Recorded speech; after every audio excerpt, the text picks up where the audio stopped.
Welcome back to the Project Censored Show on Pacifica Radio. I'm your host, Mickey Huff. Today, we are featuring our special Banned Books Week program like we do every year. Banned Books Week, October 5th to 11th this year, a little later than last year. And of course, as I mentioned earlier in the first segment, the theme this year is Censorship is So 1984. And joining us now, I am so honored to have the incoming ALA, American Library Association President Sam Helmick. They served as a member of the ALA Executive Board and are a past president of the Iowa Library Association. They previously served as a former chair-elect on the Intellectual Freedom Roundtable and chair of the Iowa Governor's Commission of Libraries. Sam's also served on committees for the network of the National Library of Medicine, the Stonewall Book Awards, the ALA Policy Monitoring Committee, Young Adult Library Services Association, Michael L. Prince Committee, the Reference and User Services Association, Sophie Brody Award Committee, and the YALSA Fundraising Task Force. Sam is a 2016 emerging leader and also an author, consultant, and instructor for social media marketing and graphic design. You can also learn more at their website, samforlibraries.com. But Sam, what a year and what a time, of course, to be coming into this role. Librarians are really our heroes here at Project Censored. You're on the front lines with the teachers, professors, the students, and community members that really care, not just about academic and intellectual freedom, but for the right to read. And they really kind of put their money where their mouths are, and not a lot of money, by the way. You know, teachers and librarians don't get paid a lot to just dedicate themselves to something that's so absolutely important, and that's protecting young people's right to read, to think critically and independently, and really explore who they are and become fully actualized adults that can become civically engaged in meaningful ways. Sam Helmick, welcome to the Project Censored Show. It is so wonderful to be in community with you. Thank you for inviting me to talk about something so near and dear to our hearts. Absolutely, Sam. It is my pleasure. So just for fun, do you remember what sparked in you that said, I'm going to be a radical librarian and defend people's right to read? I do. It's a bit of a story, but I didn't start as a library champion. I actually homeschooled and remember some of my earliest literacy experiences being holding up family paperbacks to Earth's Sun so that I could see what had been redacted out in the black Sharpie. And so I was taught what to think versus how to think, and that's created a lot of growing pains and losses of social memos throughout my adulthood. But I, despite not supporting the building of a brand new library in my community, did volunteer there to meet the academic requirement of a small conservative Christian college in Iowa. And I fell in love because we were in the middle of summer reading. We're in the lobby. The Iowa State Extension Services have brought a zoo of insects and all of these kids in hundreds or throngs of kids here just to celebrate and to explore these bugs. And a little kid of a completely different age, gender, race, background said, "Sam, if you hold the tarantula, I'll pet him." And I've got this kid on two problems here. First is that's an arachnid, kid. That's not an insect. I got you on a technicality, and I will take every out I can, because the second problem is I do not do spiders. But then I fell in love because I realized that there's nowhere else where neighbors become thought partners and strangers become friends. Nowhere else is community really uniquely positioned to have these transformative experiences together, except for a public library. And so I haven't really stopped talking about it since. And the power of libraries is that 20 years ago, you might not be a supporter, but then you find out that libraries are in fact welcome for all, including the Sam Helmicks out there, and you become the face of the profession at a national level, because libraries really can create opportunity in your life. So thank you for letting me tell you my story. That's a moving story. You told it concisely. We have a couple kids that are bug collectors, dead and alive, and also huge lovers of libraries and books. We're overrun, of course. We're bibliophiles, and I'm Gen X, so I'm stuck between, all the books and notebooks, and then the screens and the digital versions and the records and the tapes and the CDs and the files, and now the records again. So thank goodness for libraries for preserving all of it. And of course, you summed it up so well.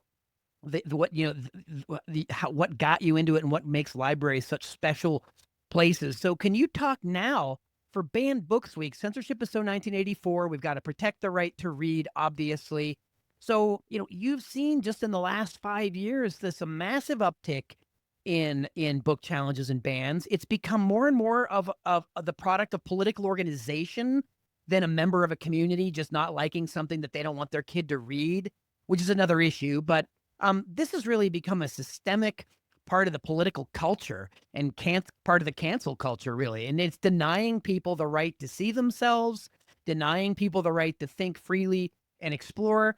Tell us a little bit about what is the state of reading right now and the state of banning books. Right, so I think it's important to understand where we came from before we kind of try to reconcile where we're going. And where we came from was a group of founders who really felt that this unique form of government needed some mechanisms in place for a democratic republic to work, and that was why they were prolific champions of libraries. Now, you and I know that we have progressed and we have created libraries that are much more accessible and equitable over the last 250 years, but part of making our country successful required the foundation, including libraries. And so when I think about the fact that that has become a value that has been instilled in American life for over 250 years, it makes sense that third-party studies would suggest that no American, like 70% of them, are interested in any form of censorship whatsoever. And that's pretty impressive because barely 70% of us will agree water's wet, right? And third-party studies that we have done through Unite Against Bookbans.org, which is one of the largest consortiums for fighting against censorship that the American Library Association hosts,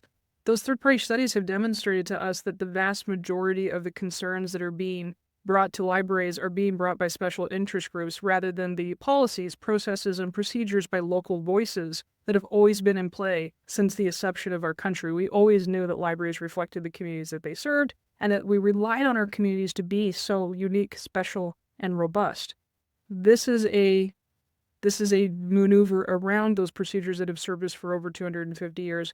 And so I have a couple of theories on the why. One of them is that it is important to have cultural conversations, and as community anchor institutions and centers of community life, recognizing my right to pursue that as an individual, as a caregiver, as a parent, as a family, but then also honoring that of my neighbor can sometimes feel tricky and messy and human. And so having these procedures and processes and policies in place are helpful to us. The second, though, is that you and I are living in the information age in a time where our national security, our quality of life, our entrepreneurial and educational development require us to have robust, equitable, profound access to information to compete and to be secure in the world of information. So my question to you would be, why would we be dismantling publicly funded institutions that offer broad access to that? Why would we be castigating some of the most trusted faces of government and librarianship at a time when we need us the most, unless it's to, potentially gain quick capital by dismantling access to publicly funded opportunity? I hope that honors your question. It does. And Sam, you hit on a number of things. And I mean, basically, there's an assault on the knowledge industry in this country, from higher education, academic freedom. Censorship abounds. The attacks on the free press from even the corporate media, which is wildly capitulating to the current administration, even though they have extraordinary resources that independent press and independent people just don't have at all. Independent bookstores, booksellers, publishers, there's a real struggle here. And so I think it's important to work. You mentioned the coalition, important to network, important to work together. Let's take a look at some of the data. Of course, ALA and the Office for Intellectual Freedom puts together this report every year since 1982. 72% of the demands to censor books last year, it says that it originates from organized movements, pressure groups, government entities. This is pretty extraordinary. It's also the case, as ALA always points out, book challenges and book bans are often underreported, so we don't actually know. We've seen a spate of increased legislative efforts to ban not just books, but tell people what they're allowed to teach or not teach. We just talked to Iris Mogul in Florida, who talked about a couple teachers she had that had to kind of on the sly support, thumbs up, read some banned books for fear that, they're not allowed to talk about or teach that. So could you talk about maybe some of the specifics involved with Banned Books Week this year and some of the things that you're all looking at ALA? Yeah, definitely. So I think this is an opportunity for us to celebrate our right to read. Because if we have something in common, I think it's a celebration of our rights, recognizing we're coming up on our 250th anniversary as a nation, but also our 150th birthday as an association. The American Library Association has been supporting libraries for 150 years, including housing our library bill of rights. And so whether that's celebrating with read-ins, celebrating with information that we can make available through opportunities like our delightful conversation together today, we're just really trying to remind people that they have fingerprints and breath in the process and that they're welcomed into their libraries, and that the best way to know what's going on in between the stacks of a library or to champion and support it is to get a library card today and to use it is really our goal, because you and I both know that America thrives in part because of its incredible library system, and we want to continue to see that happen. I don't think people are really aware necessarily of what libraries do for communities sometimes, because people have become more and more, I don't know, isolated, even though we have social media and all these gadgets and screens and ways to connect through the digital universe. Um, People seem to forget what the role that libraries play. I'm fortunate that one of my best friends I grew up with, hats off to my good buddy Blake in Olympia, Washington. That I hear so many of the things that he does on a daily basis that we don't think about, and that are part of community services and things that you don't even associate with libraries. And I just talked with Kevin Gostola, an independent journalist, who's actually been using his library outside of Chicago to hold meetings to have a local newsletter, because they're news desert. They're in a news desert. And the library there, the librarian's actually challenging them for free use of the library because they don't like what they're doing, which is totally ironic and something that I want to talk to you about after we talk to each other. Because I think he wants a little ALA assistance on some of what's going on there. So we'll bookmark that. But it's also the case again. What else are libraries doing? What role do they serve in the community? Let's speak to that. And then I have something else that I want to bring up about the nature of what drives book bans and the kinds of stories that are being suppressed. Sam. Wonderful. So this is an opportunity to talk about the fact that I will walk the floors of my own library, right? In the morning before we open, and I'll think about the recipes that will be found, the languages that will be learned, the government and medical forms that will be filled out, but more importantly, recognizing like that insect zoo was some ruler family's family vacation for the summer, right? And recognizing that there are folks still in the digital divide who are getting laid off from factories, having never used the internet in their lives. And now they need an email account. They need to understand how to type up a resume, how to attach it, how to fill out unemployment, how to apply for the job. And one of the best things I get to do is even sometimes circulate them the tie that they wear to the interview from the Library of Things, and then hear them come back and tell us. What is really amazing about a library is not only do neighbors come to be thought partners and you explore things not only through the stacks, but through lived experiences and learning opportunities on hand, but you are literally going to be equipped with people who, whether it's in school, academic, or public space, are there to champion and support and thought partner you through your goal, regardless of what it is. And there's just nowhere else in American life that happens, even at a cost. We have digital deserts, we have information deserts, we have medical deserts, and so your library really is that one-stop shop to try to help you understand the world around you and to make your decisions independently. Absolutely amazing points and again, this is why it's so important to support our libraries. You mentioned earlier, some of the impetus for cutting these things, to balance other budgets or to get money. I mean, we're obviously not putting enough money into libraries and education in the first place. I mean, obviously, if they're looking for somewhere to save money, I think they could go to that new War Department, I think. But nevertheless, there seems to be a lot of money over there. The other thing I wanted to hit on, though, is there's a trend, of course, on the kinds of stories that people want to seem to control. There's a significant number of not just the authors, but the kinds of stories. They tend, more often than not, the stories that are challenged, the books that are challenged, are either by or about BIPOC, right? People of color, LGBTQIA plus, people that are just under assault in this country, literally, where we're not even allowed to talk about it, and it's this, we have to make them invisible. They're not even allowed to talk amongst themselves. So could you talk to us a little bit more specifically about, that impact that you see in the library and the things that you see going on in your community? Yes, definitely. So, with the Office for Intellectual Freedom and the hosting of Unite Against Book Bans, you can really see a power, like a heat map of like the powerful conversations that are happening in communities across the nation as they've been reported. And sometimes those corners of the United States would really surprise you. But where we are seeing patterns are the types of stories. And often they're the types of stories that question authority, the types of stories that would have characters who are historically marginalized and diminished or underrepresented in literature.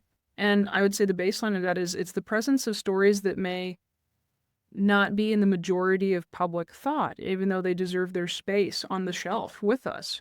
But I would remind us all that censorship is hammer looking for a nail. And so if we don't support our marginalized communities first, then the stories that more directly relate to our heart and our way of life come, there won't be a moral defense. And I would say to your points about the war on like intellectual life and intellectual freedom robustly in the country is that the moral defense is to defend communications and information that we antithetically oppose. And if we can do that, then we are safeguarding the mechanism by which the First Amendment hinges, and that is the right to speak, the right to assemble, the right to read, the right to believe, the right to not. I like the right to not add it on as well as something to remember. And when we talk about First Amendment issues, and especially around freedom of religion, we forget that it means freedom from, right? We forget some of the flip side of that. And again, when you look at BIPOC and LGBTQIA plus people, particularly, that represents a really, it's really a pretty large, really group of marginalized people, and we like to pretend, that we're still living in some what's the slogan? Make America Great Again.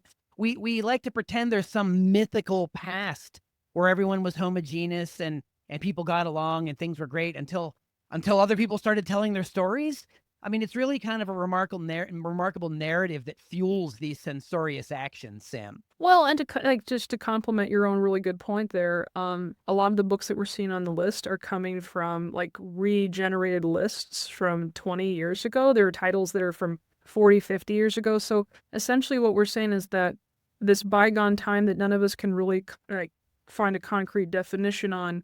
Back then, the one thing they had going for them is that these books were considered free literature and people had the right to read them or not read them. And those people now have been brought up in a system where there are legislators. And so I find it kind of the height of irony that we were able to reconcile difficult conversations and lean in, but suddenly we have an allergy to that. And I think that the world of ideas will exist around us whether we equip ourselves to navigate them or not. And so I would wonder why we would not equip the next generation as much as we equipped the one before it. That's an amazing point. And I think, again, this is why we need librarians, we need teachers. It seems that we need them more. And again, it seems like, I don't want to say we're going backwards, but a lot of the things that we see going on are these throwbacks, as if there's almost like a last gasp, of a generation just trying to cling to something. But the thing that's also disheartening, and I'm wondering what you see as a librarian. I mean, I see obviously in a lot of young people like Iris. And of course, I just did a dispatch with Cameron Samuels, and we've worked with Tavion Daniels, who was subject of a documentary that students at, I think, a college where I teach made called Pages of Protest. It's just such amazing young people with the energy they have and how much passion they have for reading and intellectual curiosity.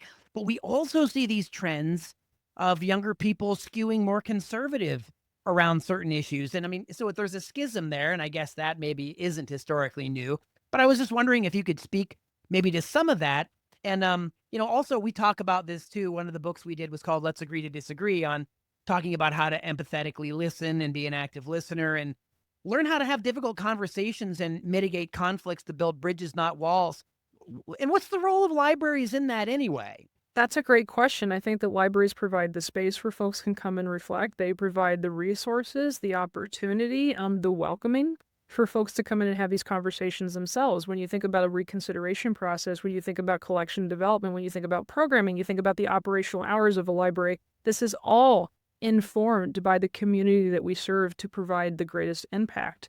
And so when I think about my own conservative background, I think about the diversity and strength of diversity of political philosophy or just general philosophy. And I think it's useful for me because it reminds me of if you believe in a value like small government, then the federal or state government shouldn't be coming in and telling a library what to do. Or if you believe in the right of parental choice, then the right of parental responsibility. I'm going to tell you a tiny little anecdote. I was sitting at Thanksgiving with my folks having dinner, and they were worried about sex ed and libraries and those reproductive materials. And I gently reminded them that I was 4 years old when they taught me about sex ed. And they said, "That's not possible, Sammy." And I said, "I will remind you that I was the award-winning innkeeper's wife at a holiday pageant, and that immaculate conception was brought up, and that the absence of something suggests the presence of something else."